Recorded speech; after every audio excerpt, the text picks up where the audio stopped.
안녕하세요. 저는 평범한 남자입니다. 새벽에 제가 겪었던 소름 끼쳤던 일이 문득 생각이 나서 이렇게 글을 쓰게 되었어요. 저는 올해 30살입니다. 제가 할 이야기는 지금으로부터 약 5년 전에 있었던 이야기입니다. 당시 저희 부모님은 대학로에서 원룸에 세를 주셨어요. 건물은 총 5층이었는데 각 층마다 5개의 방이 있었죠. 그곳 가장 옥상에 제가 살고 있었습니다.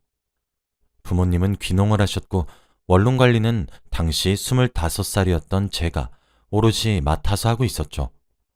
저도 근처에 대학을 다니고 있었고 관리라고 해도 월세를 꼬박꼬박 받는 일과 컴플레인이 들어오게 되면 해결하는 것 말고는 딱히 어려운 일도 없었습니다. 그리고 들어오는 월세도 제가 관리를 해서 어린 나이 치고 수입이 굉장히 좋았어요. 부모님은 그 원룸 건물을 제게 물려주시려는 생각을 하고 있어서 미리 교육을 받는 셈치라 하셨었죠. 저희 건물은 당시에 원룸치고도 보안이 좋은 편에 속했습니다. 주위에 널리고 널려있던 원룸들 중에서 가장 월세가 비쌌지만 방이 모자라서 문제일 정도였죠. 그러다 보니 지방에서 딸 혼자 올려보낸 부모님들은 월세가 비싸도 괜찮으니 방 좀 빼면 연락 달라고 성화하셨습니다. 그래서 저희 건물에 사는 사람들은 거의 90%가 여학생들이었어요. 이게 제 개인적인 생각일진 모르겠지만 여자들은 진짜 까탈스럽더라고요. 해보지도 않고 이거 해주세요, 저거 해주세요. 이거 안 되는데 고쳐주세요. 저것도 교체해줘요. 이것도 갈아주세요 등등 별 잡다한 요구들을 자꾸 하더라고요. 솔직히 정말 귀찮았습니다. 그 중에 한 여학생은 자꾸 현관 비밀번호를 바꿔달라고 요구했었어요. 솔직히 입주할 때 설명서들을 다 주는데 그거 읽고 시도하면 되거든요. 근데 그 여학생 딴에는 그 과정이 복잡하고 어려운지 자꾸 주기적으로 연락이 와서 그때마다 비밀번호를 바꿔줬습니다. 하는 짓을 보아하니 진상일 가능성이 엄청 높아 보였거든요. 이런 사람들한테 잘못 걸리면 진짜 피곤해져서 조금 귀찮고 말아야지 하며 친절하게 요청하는 대로 다 해줬어요. 그리고 저는 원룸을 관리하는 사람이기도 하고 그곳에서 같이 살고 있는 입주민이기도 하니까 제 집으로 사람들이 찾아와서 요청한 적도 꽤 있었습니다. 그런데 어느 날부터 그 여학생이 점점 자주 찾아오기 시작하더라고요. 그런데 찾아와서 자꾸 이상한 소리를 하는 겁니다. 비밀번호를 바꿔달라고 말을 할 때도 원래 저기요, 저희 집 현관 비밀번호 좀 바꿔주세요. 이러는데 저기요, 여기 도둑 안 들죠? 비밀번호 좀 바꿔주세요. 이런 식으로 불안해하면서 말을 하더라고요. 저는 요즘 시대에 도둑 드는 집이 세상에 어딨어요. 그리고 저희 건물 보안 좋아요. 무슨 일 있으시면 저한테 연락하시면 되세요. 라고 했더니 여학생이 그런데 자꾸 누군가가 저희 집에 드나들고 있는 것 같아요. 혹시 그쪽은 아니시죠? 라고 하더군요. 그래서 제가 당연하죠. 저희는 들어갈 경우 생기면 세입자분께 연락드리고 허락받은 후에 들어갑니다. 라고 했더니 계속 의심스러운 눈초리로 저를 쳐다봤죠. 그렇게 돌아가는 듯 했습니다. 괜한 의심을 받은 기분이라서 썩 좋진 않더라고요. 불쾌했지만 제가 뭘 어쩔 수 있나요? 그냥 넘겼습니다. 하루는 또 여학생이 찾아와서 저기요, 혹시 오늘 제 집에 들어오셨어요? 이러더라고요. 저는 아니요, 저희가 들어갈 때 세입자분께 허락 구하고 들어간다니까요. 왜 그러세요? 라고 말을 했어요. 솔직히 사정도 모르고 사람을 의심하는 눈초리로 보니까 잠재적 범죄자처럼 의심받고 있는 것 같아 기분이 나빴거든요. 여학생은 진짜 그쪽 아니에요? 라고 제게 짜증을 냈고 저도 슬슬 짜증이 나서 제가 안 했다니까요. 아니 세입자님도 제 말 한번 들어보세요. 저는 옥상에 살고 있지만 이 원룸 건물을 관리하는 사람인 것도 맞아요. 그래서 전 마스터키를 가지고 있지만 제가 아무 때나 심지어 한 방만 들락날락거리지 않았습니다. 저희가 저 키 이용해서 문을 열어야 할 때는 가끔씩 방 빼고 나서 비밀번호 가르쳐주지 않는 경우에 열기 위해 사용하고 아니면 정기적으로 점검 나올 때 그 시간에 집에 없으신 세입자분들에 한해서 저희가 미리 양해와 함께 동의 구하고 들어가는 용도로 사용해요. 진짜 억울해서 미쳐버리겠네. 아니 그럼 제가 저 마스터키 이용해서 그쪽 방을 드나들었다는 생각이 들어서 자꾸 이렇게 캐물으시는 거예요? 와, 나 진짜 돌아버리겠네? 라고 했어요.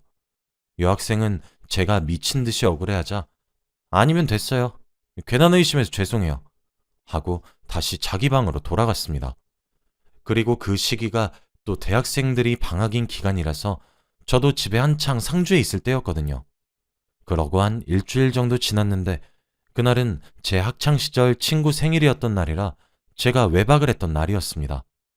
생일인 친구도 자취를 해서 절 포함한 6명이서 친구 집에서 치킨도 시켜 먹고 술도 먹고 사진도 찍어서 SNS에 올리며 낄낄거리며 잘 놀았죠. 그러고 다음날 낮에 집으로 돌아왔는데 저희 집 문 앞에 그 여학생이 서 있는 겁니다. 여학생은 아니 왜 전화를 받지 않으세요? 라며 다짜고짜 제게 화를 내기 시작했어요. 어제 과음해서 머리도 울려서 죽을 것만 같은데 소리를 빽빽 지르니 당장이라도 토할 것 같더라고요. 그래서 이번엔 또 무슨 일이신데요? 라고 제가 물었습니다. 그랬더니 그 여학생은 다짜고짜 제 뺨을 내려치고는 당신 내가 고소할 거야! 라며 소리를 고래고래 지르는 겁니다. 이쯤 되니 저도 진짜 머리끝까지 화가 나서 진짜 저기요 보자 보자 하니까 진짜 제가 만만해요? 뭐 요청하는 것마다 군말 없이 해주니까 제가 우스워요? 지금 다짜고짜 이게 무슨 짓이죠? 고소는 제가 폭행으로 지금 경찰 부를 거예요. 아시겠어요? 진짜 별 미친 사람 다 보겠네. 라고 화를 냈습니다. 그랬는데도 그 여학생은 제게 지금 누가 누구 보고 큰 소리 치시는 거예요? 콩밥 드시고 싶으세요? 진짜 아니라고 그렇게 발뺌하셨으면서 어이가 없네. 진짜 그쪽이 제 방 들락날락 하셨잖아요. 라는 거예요. 와, 진짜 어이가 없더라고요. 그래서 제가 진짜 저 아니라니까요? 했더니 여학생은 아니 진짜 저 어제 외출할 때 문틈에 샤프심 하나 끼우고 갔었어요. 근데 외출해서 돌아와 보니까 샤프심이 부서져 있었다니까요? 그리고 그뿐만 아니라 제가 나가기 전에 이불 모서리도 살짝 접어놨고 의자도 책상에 넣어놨는데 이불 모서리는 펴져 있었고 의자도 제가 넣어놨던 위치보다 더 나와 있었단 말이에요. 마스터키 들고 있던 당신 말고 제 방에 들어올 수 있는 사람이 어디 있어요? 없잖아요. 그래놓고 뭐? 경찰? 경찰은 제가 불러야죠. 라며 소리를 지르는 겁니다. 저는 황당해서 그러니까 세입자님이 나가기 전에 본인만 할 수 있는 장치를 이것저것 했는데 나갔다 와 보니까 어그러져 있었다. 이 말이시죠? 라고 물으니 여학생은 네! 라고 대답했어요. 그래서 저는 외출했던 시간이 언젠데요? 하니까 여학생은 어제 저녁 9시부터 오늘 오전 8시요. 라고 대답했죠. 저는 세입자님, 저 그 시간에 여기 없었어요. 라고 하니까 여학생은 그걸 제가 어떻게 믿죠? 하더라고요. 저는 여학생에게 제 SNS를 보여주었습니다. 차요. 세입자님도 보이시죠? 저 어제 학창시절 친구가 생일이어서 친구 집에서 자고 방금 집으로 돌아온 겁니다. 돌아오자마자 세입자님 마주친 거고요. 여기 제가 친구들과 함께 찍은 사진 정보 좀 보세요. 찍힌 시간이 언제죠? 세입자님 외출했던 시간과 일치하고 있죠? 저 그때 여기서 1시간도 더 떨어져 있던 지역에 친구 집에 있었어요. 심지어 저 혼자 있었던 것도 아니고 절 포함해서 6명이서요. 이젠 제가 아니란 사실 좀 아시겠어요? 라고 설명했습니다. 그랬더니 여학생은 어리 빠진 얼굴로 어? 아니 그럼 대체 누가? 라며 혼란스러워하기 시작하더라고요. 저는 저기요 사과 안 하세요? 제 말 듣지도 않고 쌍욕하시면서 뺨도 때리셨잖아요. 지금 여기 도착하고 30분은 더 지났는데 제 앞길도 가로막으시고요. 지금 그쪽이 저한테 사과해야 될 상황으로는 보이지 않으세요? 라고 쏘아붙였습니다. 그 여학생은 그제서야 죄송합니다. 제가 뭘 착각했나 봐요. 라며 사과를 했어요. 저는 됐어요. 집에 들어가게 비키세요. 라고 말을 한 뒤 집으로 들어갔습니다. 그날 저녁 그 여학생으로부터 연락이 한 통 왔어요. 저기요, 아깐 실례가 많았어요. 죄송해요. 다름이 아니라 정말로 제 방에 누군가가 들락거리는 것 같아서 진짜 너무 무서워요. 사실 관리님 말씀은 오늘 한정이고 다른 날은 제가 모르잖아요. 그래서 관리님을 100% 믿을 수가 없어요. 이거 누가 제 방에 들어오는 건지 밝혀주세요. 라면서요. 아니, 제가 지금 그쪽 비밀번호도 모르는데 어떻게 그쪽 집에 들어갑니까? 혼자 망상하는 거 아니에요? 그냥 그쪽이 친구들한테 비밀번호 말하고 다닌 건 아니에요? 라고 답장을 보내니까 여학생은 아니 진짜 저희 집 비밀번호 저희 부모님도 모르신다고요. 그러니까 지금 제가 미치고 팔짝 뛸 것 같다니까요. 범인 잡아 달라고요. 라고 말하더라고요. 저는 와 진짜 징하다 징해 싶었고 잘못 걸렸네 싶었습니다. 근데 이런 소문이 저희 원룸에서 나오면 세입자가 빠질 수도 있는 노릇이고 믿져야 본전이라는 생각이 들었어요. 그런데 사실 과대망상인지 허언증인지 정신병에 걸린 환자일 수도 있고 그 말 믿고 CCTV를 층마다 설치하자니 비싼 돈 들이기도 좀 그렇더라고요. 그 당시에는 엘리베이터와 현관 그리고 주차장에 각각 한 대씩만 있었거든요. 그래서 바카스 박스에 카메라를 넣고 구멍을 뚫어 숨긴 뒤 여학생이 살고 있는 3층 복도 구석에 두었습니다. 아무래도 단점은 6시간마다 메모리 카드에서 영상을 빼줘야 되는 것 말곤 없었죠. 그렇게 6시간마다 알람을 맞춰서 메모리를 비워내길 일주일을 했어요. 일주일 정도 귀찮은 짓거리라니까 진짜 그 짓도 못하겠더라고요. 시간 맞춰 일어나서 비우고 이러는 작업이 여간 귀찮은 게 아니었거든요. 그리고 진짜로 아무런 일도 더 이상 안 생기는 것 같았죠. 여학생이 항의하는 것도 안 하길래 저도 그만두었어요. 그런데 다음날 사고가 터졌습니다. 하필 제가 카메라를 치운 바로 다음날에 말이죠. 그런데 그날 제 집 초인종을 누른 사람은 그 여학생이 아니었습니다. 바로 경찰이었죠. 저는 영문도 모른 채로 무슨 일이십니까? 했더니 아, 예, 안녕하십니까? 경찰입니다. 신고가 들어왔어요. 협조가 필요한데 잠시 밖으로 나오실 수 있습니까? 이러는 겁니다. 진짜 죄 지은 것도 없는데 뭐랄까 똥줄이 타는 기분이었어요. 저는 경찰에게 무슨 일 때문에 그러시죠? 라고 물어봤더니 경찰이 하는 말이 너무 충격이었습니다. 아, 예. 성함이 김지혁 씨 맞으시죠? 라는 질문에 네라고 대답했어요. 경찰은 아, 다름이 아니라 302호 이나라 씨 신고로 출동했어요. 아무래도 집에 누가 들어온 것 같다는 신고가 접수되어서요. 라더라고요.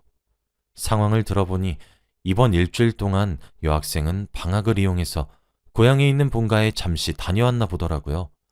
그런데 가기 전에 현관 손잡이 안쪽 부분에 반짝이를 묻혀놓고 간 거였어요. 겉으로 보이지 않는 부분에 묻혀놓고 만약에 저희 건물에 사는 사람이라면 그 반짝이가 범인 현관 손잡이에 묻혀있을 거라고 생각하고요.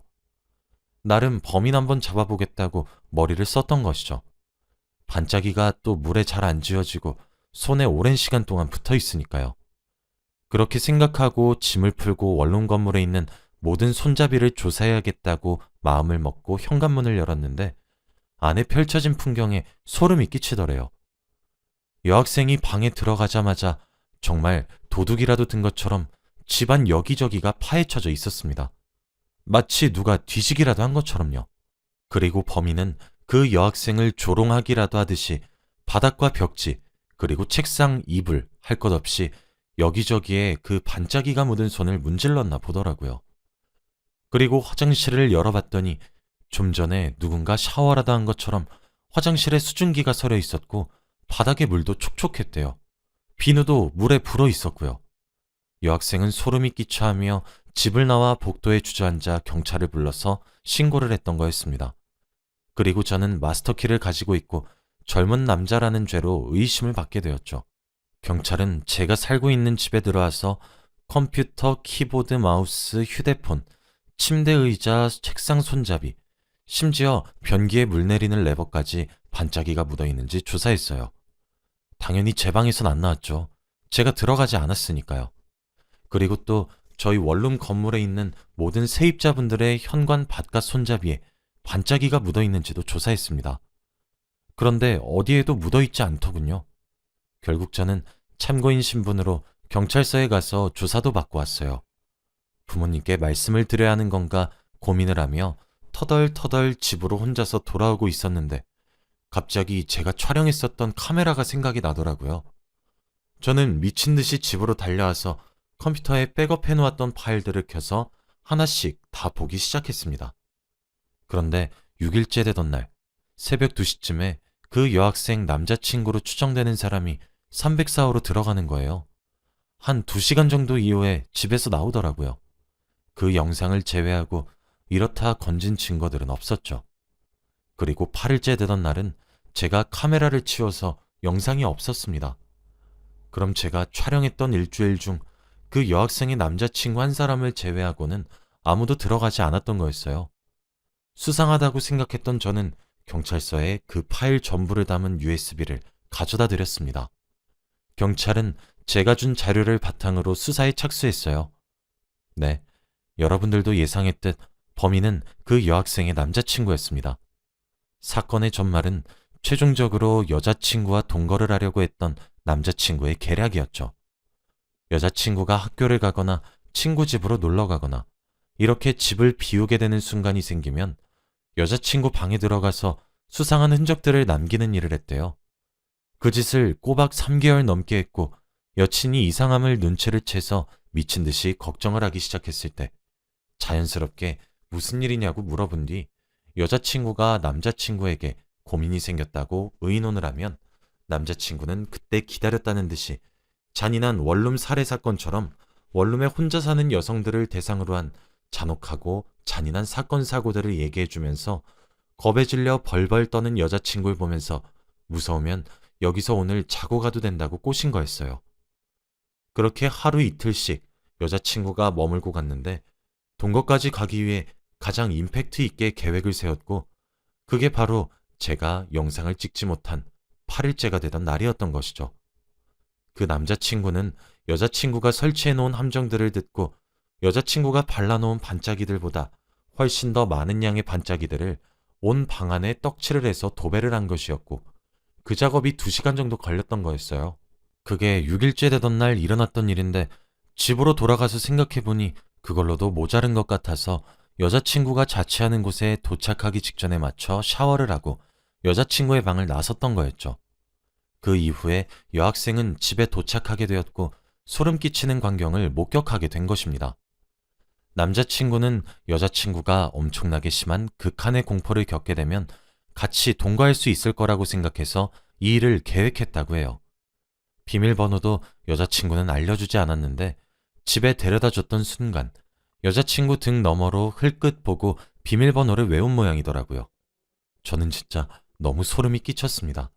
소름 끼쳤던 이유는 제가 참고인 조사를 하기 위해 경찰서에 방문했을 때 사건의 당사자인 여학생도 경찰서에 함께 있었는데 무섭다고 울먹이는 여학생을 그 남자친구는 안아주고 토닥여주고 달래주는 걸 제가 봤거든요.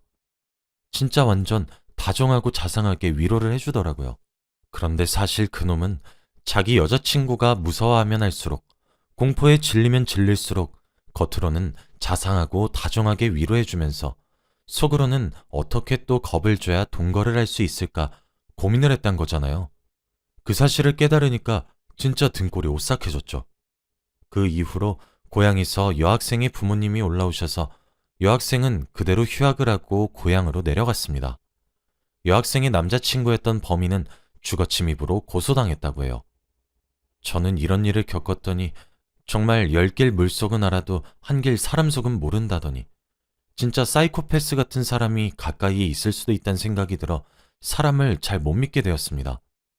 제가 겪었던 경험 중에 가장 오싹했던 경험이었어요. 새벽에 빗소리를 듣다가 일어났더니 갑자기 옛날 일이 생각이 나서 이렇게 끄적여 봅니다. 저의 긴 이야기를 들어주셔서 감사드려요. 다음에도 또 이렇게 오싹한 일이 생각이 나면 사연을 쓰러 오겠습니다. 오늘 하루 잘 마무리하시길 바래요. 감사합니다.